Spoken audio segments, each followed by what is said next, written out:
ইউনূসকে phone শাহবাজের, জল মাপছে নয়াদিল্লি। আনন্দবাজার পত্রিকায় এই রিপোর্টটা পড়লাম, পড়ে মনে হচ্ছে যে তারা বলছে যে আরো ক্ষীণ হয়ে গেল নরেন্দ্র মোদীর সঙ্গে ডক্টর মোহাম্মদ ইউনূসের যে সাইডলাইনে বৈঠক, সেই বৈঠকের একটা সম্ভাবনা হয়তো ছিল, কিন্তু শাহবাজ শরীফ ফোন করার পর সেই সম্ভাবনা আরো নাকি কমে গেল। কালকেই যাচ্ছেন ডক্টর মোহাম্মদ ইউনূস সেই বিমস্টেক সম্মেলনে যোগ দিতে থাইল্যান্ডে।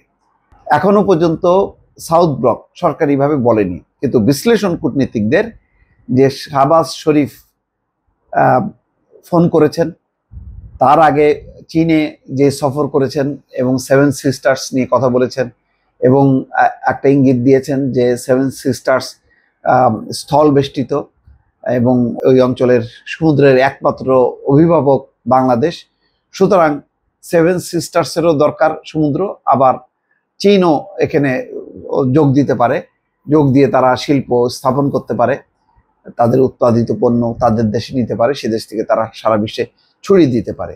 এই যে চীনকে যুক্ত করে সেভেন সিস্টার্স এবং তার সংলগ্ন বঙ্গোপসাগরের একমাত্র অভিভাবক বাংলাদেশ, এই কথা বলার পর সেখানে ইতিমধ্যে কূটনীতিকদের মধ্যে তোলপাড় এবং তারা যার যার অবস্থান থেকে প্রতিবাদ জানাচ্ছে।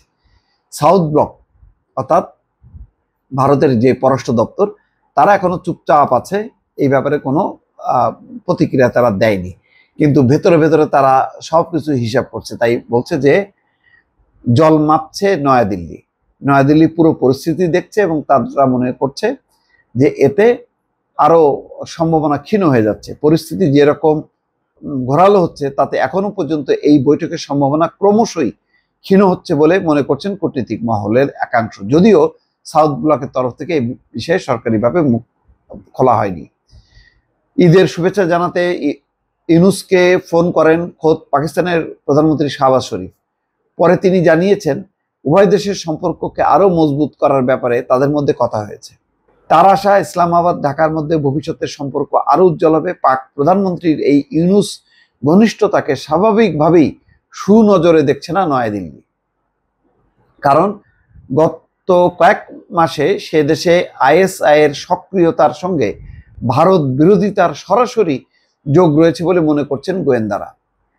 যদিও ঈদের শুভেচ্ছা জানিয়েছেন বাংলাদেশের সরকার এবং সে দেশের নাগরিকদের উদ্দেশ্যে চিঠি দিয়েছেন ভারতের প্রধানমন্ত্রী নরেন্দ্র মোদীও। নরেন্দ্র মোদী দিয়েছে একটা শুকনো চিঠি আর কি, এটা জাস্ট মানে একটা প্রোটোকল রক্ষা করা, কিন্তু শাহবাজ শরীফের এটা ছিল আরো জোরালো এবং সেই সাথে তিনি যেহেতু টেলিফোন করেছেন, যেটা নজিরবিহীন।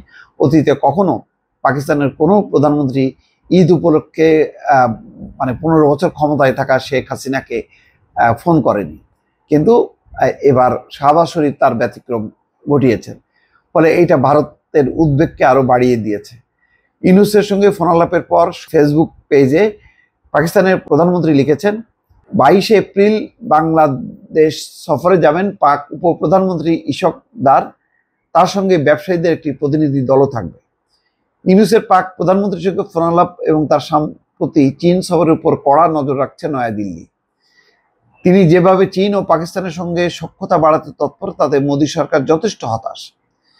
আর তাই এই পরিস্থিতিতে ঢাকার আবেদনে সাড়া দিয়ে বিমস্টেকে মোদী ইউনূস পার্শ্ব বৈঠকের সম্ভাবনা ক্রমশ কমছে বলে মনে করেন বিদেশ মন্ত্রণালয়ের কর্মকর্তারা।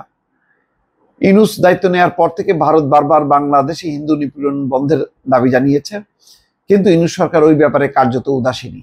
দ্বিতীয়ত, সম্প্রতি চীনে গিয়ে ইউনূস তিস্তা প্রসঙ্গ তুলেছেন, পরিকাঠামো উন্নয়ন, দুদেশের যোগাযোগ বাড়ানোর কথা বলেছেন। তার আমলে বাংলাদেশ পাকিস্তান সম্পর্ক ক্রমশ গতিশীল হচ্ছে।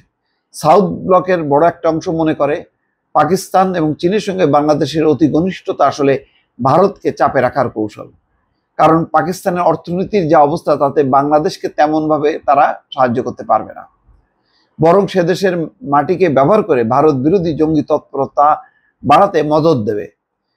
আর বেজিং আর্থিকভাবে ঢাকাকে সহায়তা করলেও তারা যে ঋণের জালে জড়িয়ে ফেলবে না তার নিশ্চয়তা কোথায়, যার সাম্প্রতিক উদাহরণ শ্রীলঙ্কা। সাউথ ব্লকের আরেকটি অংশ মনে করে ইউনূস চীন ও পাকিস্তানে সখ্য বাড়িয়ে ঘরোয়া রাজনীতিতে ভারত বিরোধী জিগির বজায় রাখতে চাইছেন। সেই সুযোগে নির্বাচন আরো পিছিয়ে দিয়ে কট্টরপন্থীদের সুবিধা করে দিতে চান। চীন সফরে গিয়ে ইউনূস বলেছেন ভারতের উত্তর পূর্ব রাজ্যগুলিকে সেভেন সিস্টার্স বলা হয়, এগুলো স্থল বেষ্টিত, আমাদের সঙ্গে সমুদ্রের যোগ আছে, চাইলে চীন তা ব্যবহার করে তাদের অর্থনীতিকে আরও সম্প্রসারিত করতে পারে।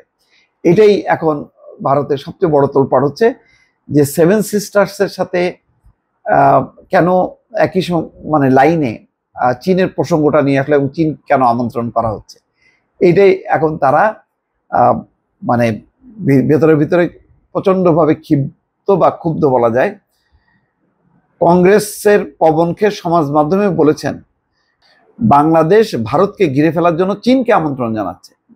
বাংলাদেশের সরকারের এই মনোভাব আমাদের উত্তর পূর্বাঞ্চলের নিরাপত্তার জন্য বিপজ্জনক। আমাদের বিদেশ নীতি এতটাই দুর্বল হয়ে গিয়েছে যে দেশের গঠনে ভারতের প্রধান ভূমিকা ছিল, যে দেশ গঠনের মানে বাংলাদেশ গঠনে, সেই দেশও আজ আমাদের বিরুদ্ধে শক্তি সংগ্রহে লিপ্ত। এই হচ্ছে তাদের ক্ষুব্ধতা। ফলে সর্বশেষ শাহবাজ শরীফের এই টেলিফোন চীন সফর মানে বৈঠকের সম্ভাবনাটাকে আরো দুর্বল করেছে বলে ভারতের কূটনৈতিক বিশ্লেষকরা মনে করছেন। দর্শক ভালো থাকবেন, আল্লাহ হাফেজ।